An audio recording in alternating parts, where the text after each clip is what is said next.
भारत का संविधान दुनिया के किसी भी देश के मुकाबले में सबसे बड़ा संविधान है। भारत का संविधान 26 जनवरी 1950 को लागू किया गया। अंग्रेजों से आज़ाद होने के 3 साल बाद भारत के संविधान का निर्माण हुआ था, जिसमें बहुत से स्वतंत्र देशों के धाराओं और संविधान के नियमों को लिया गया और एक बहुत बड़ा संविधान तैयार हुआ। तो आज हम जिस व्यक्ति की बात कर रहे हैं उनके बारे में आप संविधान सुनकर ही समझ गए होंगे। हम आपसे आज बाबा साहेब भीमराव अंबेडकर की बात करेंगे। आप सभी बाबा साहेब भीमराव अंबेडकर को जानते होंगे, पर उनके कुछ खास लम्हों को लेकर इस वीडियो में बात करने वाले हैं, तो बने रहें वीडियो के लास्ट तक। चलिए सबसे पहले बात करेंगे इनके जन्म और स्थान को लेकर।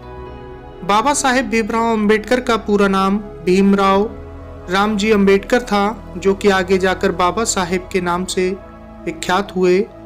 बाबा साहेब का जन्म 14 अप्रैल 1891 को महू मध्य प्रदेश में हुआ था। इनके पिताजी का नाम रामजी सकपाल और माता का नाम भीमाबाई सकपाल था। ये एक बहुत बड़े अर्थशास्त्री थे और राजनेता भी थे, जिन्होंने दलित बौद्ध आंदोलन को प्रेरित किया और दलितों के प्रति सामाजिक भेदभाव के खिलाफ प्रचार किया। और उसी के साथ साथ इन्होंने महिलाओं के मजदूरी के हक के लिए महिलाओं का समर्थन किया। वे आज़ाद भारत के पहले कानून मंत्री थे। वे भारत के संविधान के प्रमुख वास्तुकार और भारत के गणराज्य के संस्थापक पिता यानी संविधान को बनाने वाले कहलाए। वहीं बात करेंगे इनके पारिवारिक जीवन को लेकर। बाबा साहेब ने 2 विवाह किए थे। पहला विवाह उन्होंने रमाबाई से किया था। वर्ष 1935 में अज्ञात बीमारी होने के कारण उनकी मृत्यु हो गई थी। वर्ष 1940 के दशक के अंत में उन्होंने भारत के संविधान लेखन के कार्य को पूरा करने के बाद वे अनिद्रा के कारण परेशान रहते थे। उनके पैरों में भी दर्द रहता था। फिर उन्होंने इंसुलिन और होम्योपैथिक दवाइयां लेना शुरू कर दी थीं। एक समय मुंबई में इलाज के लिए गए थे। वहां उनकी मुलाकात डॉक्टर शारदा कबीर से हुई, जिनके साथ उन्होंने आगे चलकर विवाह भी रचाया। शादी के कुछ दिन बाद शारदा कबीर ने अपना नाम बदलकर सविता अंबेडकर रख लिया। लोग उन्हें प्यार से माई और माई साहेब भी कहा करते थे। माई साहेब का स्वर्गवास 29 मई 2003 को नई दिल्ली में हुआ। उस समय उनकी उम्र महज 93 साल थी।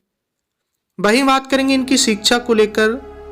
अंबेडकर की शिक्षा कोलंबिया यूनिवर्सिटी और लंदन स्कूल ऑफ इकोनॉमिक्स में हुई, जहां पर उन्होंने अर्थशास्त्र में डिग्री पाई। कानून, अर्थशास्त्र और राजनीति में अपने शोध के लिए एक विद्वान के रूप में प्रतिष्ठा पाई। प्रारंभिक जीवन अपने शुरुआती कैरियर में वे एक अर्थशास्त्री, प्रोफेसर और वकील भी थे। उसके बाद की जिंदगी उनके राजनीतिक कार्यों के लिए जानी जाती है।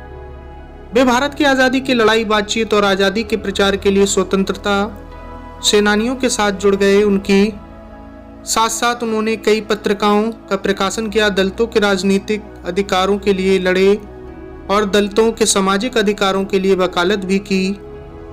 भारत की आज़ादी और संविधान के लिए बाबा साहेब का योगदान बहुत महत्वपूर्ण माना जाता है। वहीं बात करेंगे इनके सामाजिक कार्यों के बारे में। बाबा साहेब अंबेडकर एक समाज सुधारक थे, जिन्होंने समाज के बंधुओं को सुधारने और रहने का तरीका बताया। वे भारत के निराश वर्ग के नेता के रूप में प्रतिष्ठित हुए। इस तरह उन्हें सामाजिक, आर्थिक, धार्मिक और राजनीतिक अक्षमताओं को दूर करने व कमजोर स्थिति से उनके उत्थान के लिए कड़ी मेहनत की। उनके अनुसार भारतीय समाज एक लोकतांत्रिक समाज था, जहां लोगों को कक्षाओं और जातियों में विभाजित किया गया था।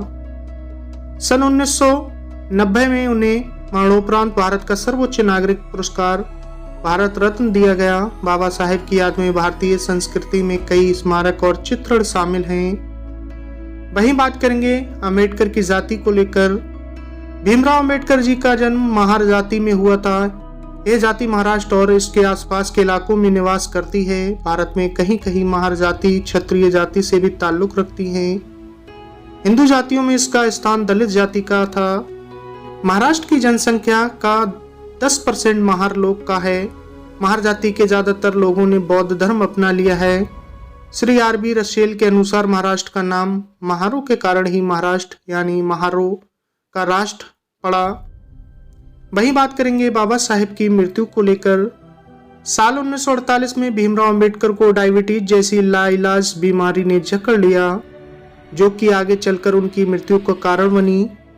अंबेडकर की मृत्यु 6 दिसंबर सन 1956 में नई दिल्ली में हुई। वही बात करेंगे बाबा साहेब की उपलब्धियों के बारे में। बाबा साहेब आम्बेडकर ने जो भारत के लिए किया उसे कभी भुलाया नहीं जा सकता। दलितों के उत्थान के लिए, उनके कार्यों के लिए आज भी उन्हें याद किया जाता है। आम्बेडकर का पुस्तकालय भी है।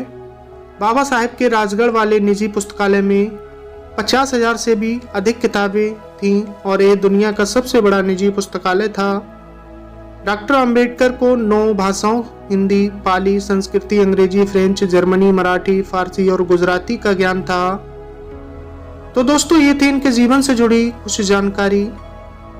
आपको कैसे लगी मेरे द्वारा दी गई जानकारी? कमेंट्स बॉक्स में अपनी राय जरूर साझा करें और बने रहें इसी तरह हमारे साथ। मिलते फिर अगली वीडियो में एक नई जानकारी के साथ। आपने अपना कीमती वक्त दिया, तब तक के लिए धन्यवाद।